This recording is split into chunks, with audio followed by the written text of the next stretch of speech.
हमारे S live studio में आपका स्वागत है।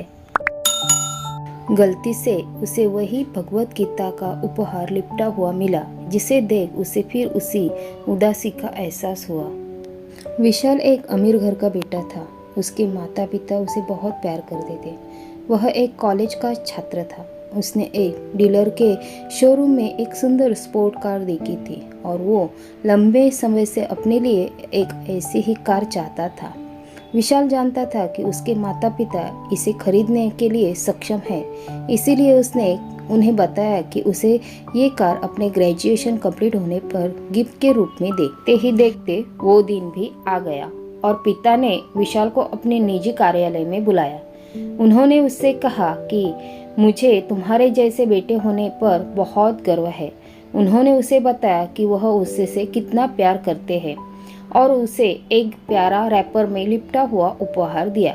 विशाल उस छोटे से गिफ्ट के डब्बे को देख निराश महसूस करने लगा, लेकिन वह जानने के लिए उत्सुक था कि ऐसा क्या था उस बॉक्स में। इसीलिए उसने बॉक्स तुरंत खोला और उसमें एक लाल कपड़े में लिपटी भगवत गीता देखी। आप इतने अमीर हैं और आप मुझे केवल एक गीता दे रहे हैं। काफी गुस्से में अपने पिता पर वो चिल्लाया और अपनी नाराजगी और गुस्से के वश में आकर उसने न आव देखा न ताव, तुरंत घर छोड़ दिया। काफी साल बीत गए। विशाल अब एक सफल व्यवसायी बन गया था। वह अपने जीवन में खुश था। उसकी शादी हो चुकी थी और उसके 2 बच्चे थे। उनका परिवार एक सुंदर घर में रहता था, लेकिन उसके पिता के साथ टूटे रिश्ते के कारण उसकी आत्मा अभी भी आहत थी। विशाल अपने पिता का घर छोड़ने के बाद कभी उनसे नहीं मिला था।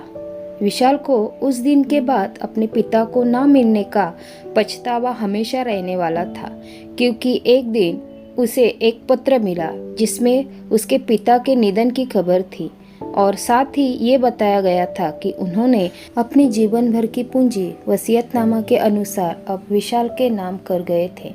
अपने पिता की सारी संपत्ति विरासत में मिली तब विशाल अपने पिता के घर पहुंचा और कुछ महत्वपूर्ण कागज की तलाश करने लगा और गलती से उसे वही भगवत गीता का उपहार लिपटा हुआ मिला, जिससे देख उसे फिर उसी उदासी का एहसास हुआ। उस गीता को उन्होंने अच्छे से देखा तो उस पर अपने पिता की हैंडराइटिंग में कुछ लिखा पाया। उस पर लिखा था, मैं खुद को बेचकर भी हर सपना पूरा करूंगा तेरा, बस तू सपने जरा बड़े देखना। ये बोल रहा बाप नहीं, जिंदगी का सबसे पहला दोस्त तेरा। ये कविता पढ़ी ही थी कि अचानक उस किताब से एक चाबी गिरी, जिसके ऊपर लगे टैग पर उसके ग्रेजुएशन होने की तारीख के साथ कॉन्ग्रेचुलेशन और आई लव यू लिखा हुआ था।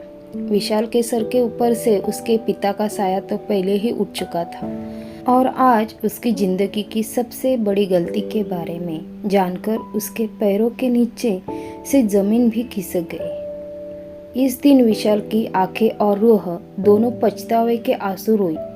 अपने गुस्से के कारण पापा का प्यार तो खोया और दिल भी दुखाया। अब पछताने से क्या फायदा। माँ बाप किसी को समझ में नहीं आते, जब वो चले जाते तो पता चलता है।